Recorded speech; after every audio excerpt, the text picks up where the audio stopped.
Alrighty, everybody, happy Sunday. Focused list video, so good timing. Futures are going to open up here in a few minutes.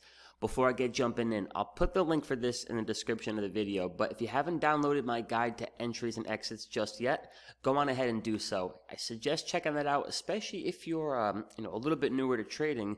The basic concepts that I cover in that guide, you can kind of build a career around those concepts, and a lack of understanding of those concepts is going to make this game a lot harder. So with that being said, let's get jumping in.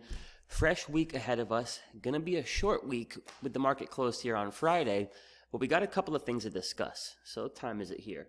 All right, futures going to open up in a couple of minutes. So let's start with a bigger picture look here at the market. Let's take a look first at the SPY. So, I think the whole question here with the SPY, the big question, of course, is, we got a weekly squeeze, we have a 3-day squeeze, and we got a daily squeeze. So I think the big question is, do we see all this energy getting built up inside these 3 different squeezes get released to the upside soon with a push towards and potentially through that big psychological level of 4,000? And take a look at Friday's close. Friday was pretty berserk. So let's get a 15-minute chart up. Here's the last hour of Friday's session. So, this is crazy stuff. You take a look at the end of the session there for the Qs. Even crazier. Giving that, beforehand, tech is looking pretty crappy into the close. So, it's kind of funny. I was heading to a buddy's house to go hang out. And it was maybe, hour and a half left in the session. And I got my positions in Amazon and Google. And I'm just like, I'm cursing out Google and Amazon on the whole drive to my friend's house. It's like, these things just cannot get it together. What the hell is it going to take? And then I get to my buddies. We're kind of hanging out. I take a quick look at the market there, maybe 5 or so minutes before the close, and things are just ripping. So certainly pretty impressive there to end the week. But I think as far as a SPY goes, that's kind of the big question here as the futures open up. You got a daily squeeze, you got a 3-day squeeze, you got a weekly squeeze. They have a bullish structure to them. At some point, we're building up all this energy. You're going to see a directional move, most likely. Most likely. You're going to see a directional move as all that energy gets released. And we kind of got the all-time highs, and again, that big psychological level of 4,000 hanging right above our head. So, I'm wondering here, do we quickly just make a rip towards that 4,000, or potentially before we see that kind of move, do we get more of this kind of back and forth nature here? Is we just kind of continue to chop in the squeezes? So it's kind of the major thing I'm focusing on. Do we get the move to 4,000 plus, and does that happen sooner rather than later? If we take a peek now at the Qs here, it's a little bit of a different story. The market has seen rotation into sectors like energy. Take a look at XLE. So energy's been strong, though it has pulled back here nicely. The financial sector, XLF, has been strong as well, though of course they did pull back.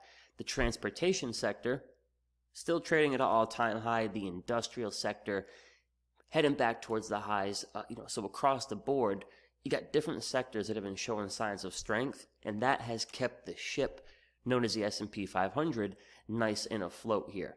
But the Apples, the Amazons, Googles, etc., the tech stocks of the world, a little bit of a different story. So for tech here, good timing, right? Futures just opened up. So here's how I'm looking at tech. We get the same scoop.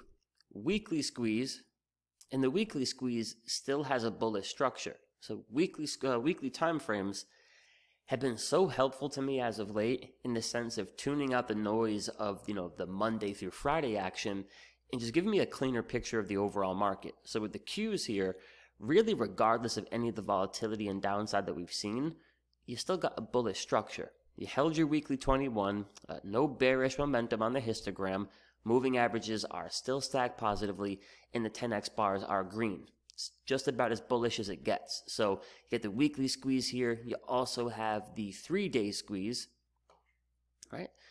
Not as good of a structure. And you got the daily squeeze here as well. So just like the SPY, you're squeezing on the big 3. The weekly, the 3-day, the daily. Unlike the SPY, you don't have a bullish structure across the board for the Qs here. So I think for me, over the next couple of days, really next few weeks or so, here's my range of importance. I think a key level of support that we need to see tech holding above, to avoid another potential flush is going to be that 21 EMA. So if we can simply just kind of get our act together here and hold above the 21, I think we'll be in decent shape. I think for us to make a meaningful move to the upside, we're going to have to get through the 50 period SMA.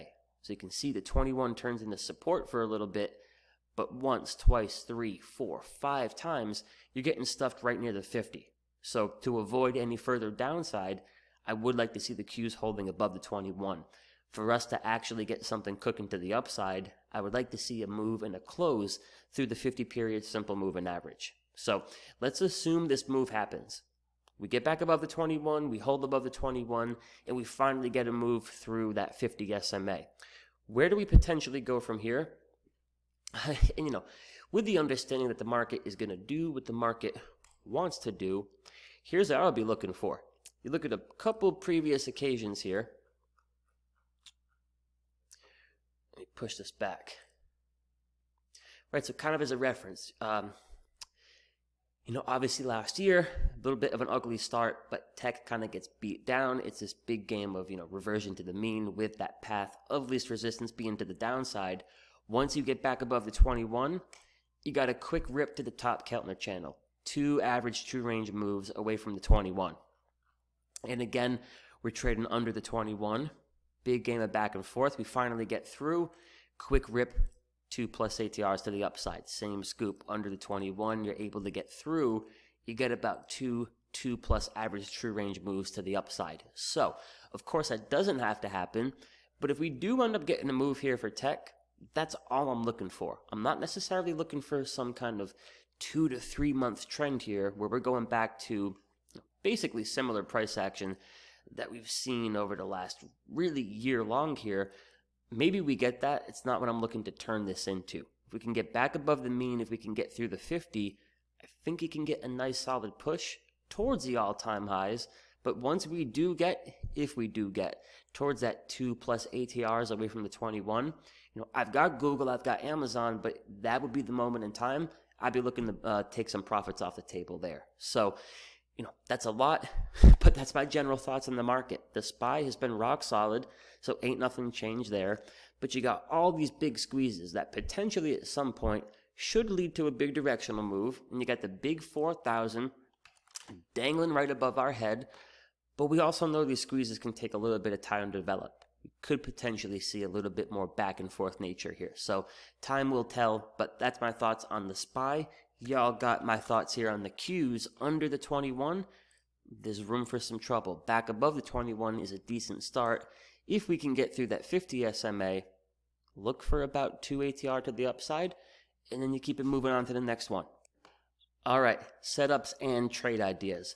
Let's get into that because let's be real, that's what most of y'all are here for. So, what's been working really, really well over basically the last couple of weeks here, and this is mainly what's allowed us to have a profitable month of March, are iron condors. So, the earlier month of the March, you're getting the big spike in volatility. We basically just kind of, picked our spots wisely, focusing on that concept of reversion to the mean. So we were looking to short the market on the big dump to the downside, booking those profits once we hit about 2 ATR, and then playing the market back up to the 21. At that point, booking the profits on the long side and shorting the sucker right back down. So we had, call credit spreads on Amazon, on the Qs. We had put credit spreads on Google, playing those natural ebbs and flows. Since we've gone into more of a choppy market.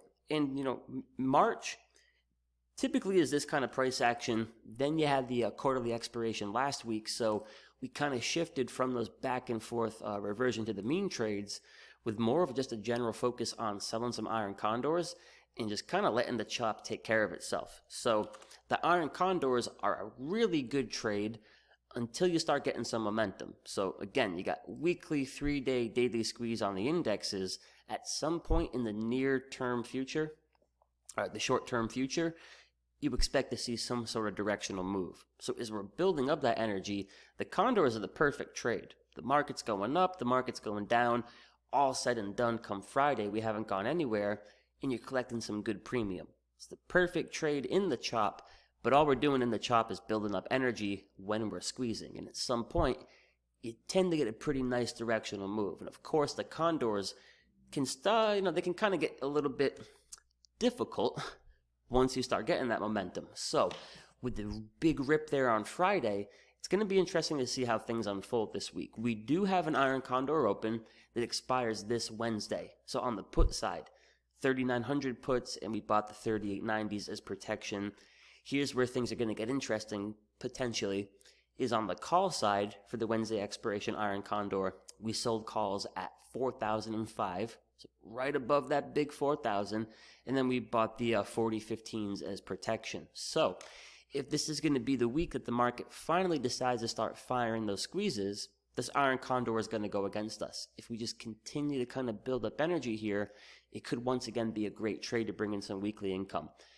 If the market does explode and we are ripping through 4,000 and we just keep on grinding here, by Wednesday, I'd like to think that the Amazons, the Googles, generally stocks across the board, especially if tech can break through that nasty resistance, you would like to think that your long positions could be gaining some solid traction. So yeah, you might take your little lick there on the iron condor, but if you got some decent long exposure and good solid setups, those should make enough headway to cover any potential loss on the condor. And typically, it takes a lot to take a max loss on an iron condor. So remain balanced is basically what I'm trying to say here. So we've got some Amazon, we got some Google.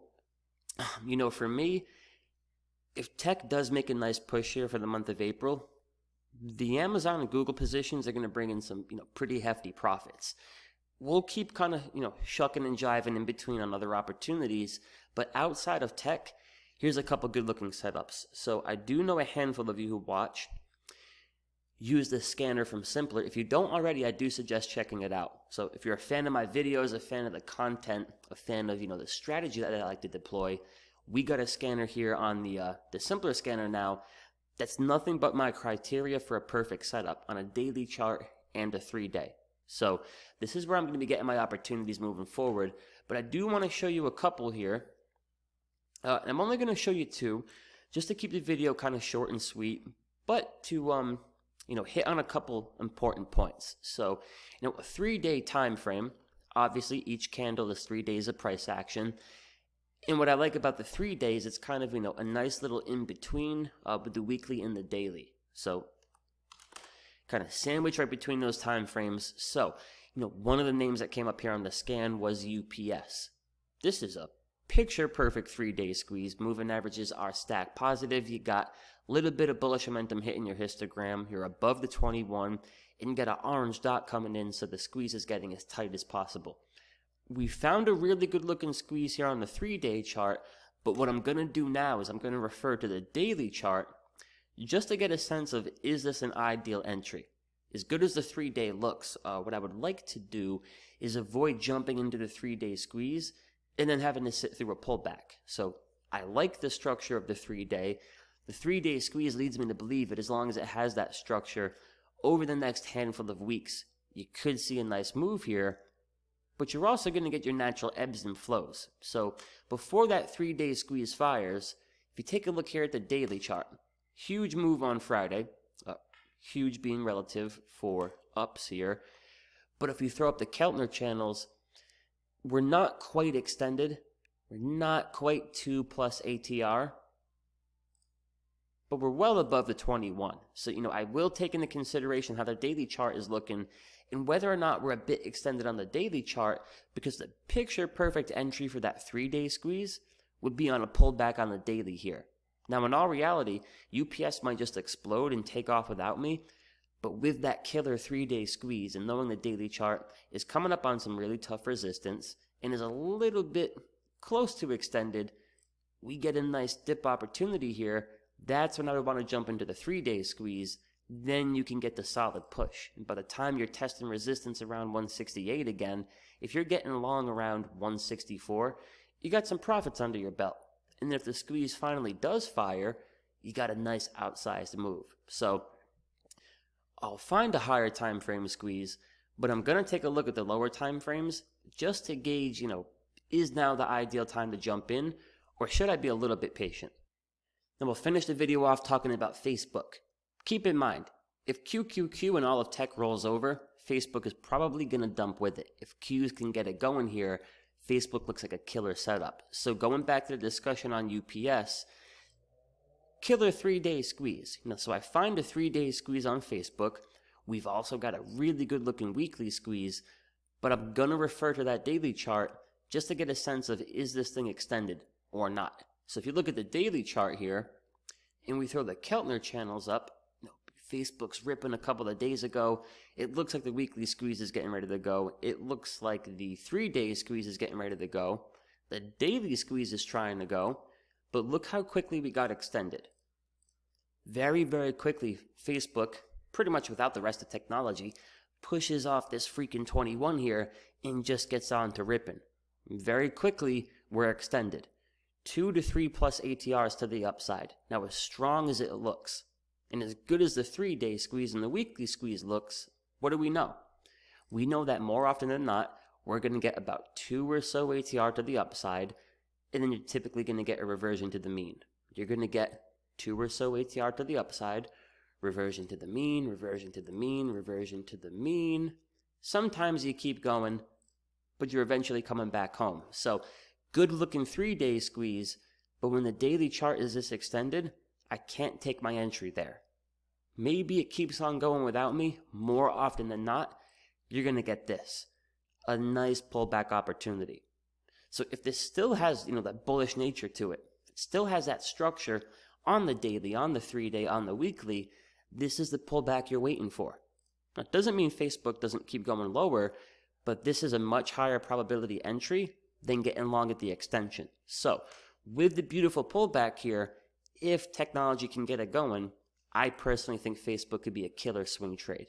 Pull back right towards that daily 21, and you check out that 3-day, beautiful squeeze. Bullish histogram, stacked moving averages, you check out the weekly, orange dot squeeze, stacked moving averages, green 10x bars. So it has 3 different squeezes. It has a nice bullish structure to it with the histograms and the moving averages stacked in the 10x bars.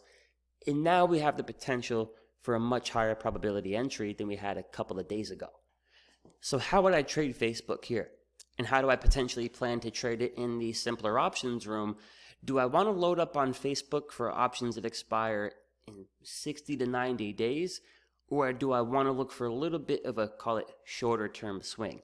And the answer in this instance is going to be a little bit of a shorter term swing.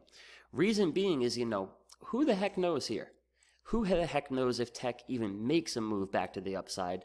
But again, if we do, I'm looking for 2 or so ATR to the upside, and then I'm looking to book any potential gains on tech stocks. Maybe this turns into another ripping and roaring market where we're just relentlessly, week after week, month after month, grinding higher. But I'm not going to load up on Facebook here with that mindset. I'm going to look for a high probability entry in Facebook because it has a bullish structure across the board, and because I think at the very least, if the Qs can get it going, we should get enough momentum to support a move in Facebook. So I'm looking for a shorter term swing here with that being said. So for Facebook, I'm looking over here. I like my put credit spreads. So I'm thinking, let's see, you could do April 16th potentially. Let's see how the risk reward looks. 280, $2. Yeah, that's freaking killer. So, this isn't a trade suggestion. This is just kind of the things I would be looking for if I do take the trade at some point. We'll discuss it in the video. But you got a good bullish structure. You potentially got the sector getting behind you, which is still to be determined. But you got a weekly, a 3-day, a daily squeeze. You got a pullback right to the buy zone. Here's the kind of trade I like. April 16th expiration, so a bit of a shorter term swing, but you're looking for a put credit spread. You're going to sell the 280 puts, buy the 275s, and on 10 contracts, if you could get filled at credit of $2, killer risk reward. Risking $3,000 to make $2,000. If you want to do 1 contract, you're risking $300 to make $200. So I like the idea of the put credit spread because you get the bullish structure across the board. And if we're confident that Facebook can make a nice push here, and what I mean by a nice push is just the average move. You got all these squeezes loading up, you get a nice pullback. A move towards 300 wouldn't be out of the ordinary. Be a little bit more than 2 ATR, but with all the squeezes loading up, could be just what we need here. So that's what I'm thinking. If you're confident you can get that move towards 300, selling those puts at 280 gives you a little bit more peace of mind and a little bit more wiggle room to sit through any kind of back and forth chop. So that's something I'm keeping an eye on. Got a lot more setups to cover in the options room tomorrow. But hopefully you found that discussion helpful. When you're looking at bigger time frames, let's get back to UPS, right? UPS just looks, actually no, Facebook I think is a better example. You can find that picture perfect squeeze and say, oh, all right, this 3-day squeeze or this weekly squeeze, it's getting ready to go here. And it very well may be getting ready to go, but always revert back to the daily chart. Just make sure you're not about to jump into a weekly or a 3-day squeeze, taking your position at the very moment in time where there's a really good chance, if you're patient, you could get a much better entry at a lower price. And once we're 2 or so average true range moves, ATRs above that daily 21 EMA, you get the growing probability that you will get a better entry at a better price. So things to take into consideration as you're working through different time frames, but this shall be an interesting week. Back and forth choppy price action would be favorable for the iron condor. For the long positions, an all-out balls to the wall, face rip and rally in the Qs would be perfect. Not saying that's going to be the outcome, but hopefully you find the video helpful here. We're about 20 minutes in, so I'll cut it off for now.